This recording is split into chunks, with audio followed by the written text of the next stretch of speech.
মেঘ আর পাহাড়ের মাঝখানে দাঁড়িয়ে আছে এক বিস্ময়কর জায়গা, নীলগিরি। নীলগিরি প্রায় 2200 ফুট উঁচুতে অবস্থিত এবং বান্দরবানের অন্যতম দর্শনীয় পাহাড়। নীলগিরির পথটাই যাত্রাটাই নিজেই একটা অভিজ্ঞতা। চারপাশে শুধু পাহাড় আর পাহাড়, দূরে যত চোখ যায় সবুজের ঢেউ। এখানে আবহাওয়া মুহূর্তেই বদলে যায়, কখনো মেঘ, কখনো রোদ। নীলগিরির চূড়া থেকে নিচে তাকালে মনে হয় মেঘের ওপর দাঁড়িয়ে আছি।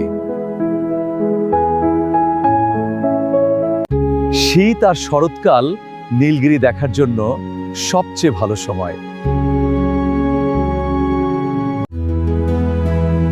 নীলগিরির আশেপাশে আছে চিম্বুক পাহাড় আর শৈলপ্রপাতের মতো জায়গা। এই সৌন্দর্য টিকিয়ে রাখতে হলে প্রকৃতিকে সম্মান করতেই হবে। নীলগিরি শুধু একটা পাহাড় নয়, এটা মেঘ ছোঁয়ার অনুভূতি। বাংলার পাহাড়গুলির নিজস্ব ইকোসিস্টেম আছে, আমাদের এগুলি রক্ষা করা দরকার।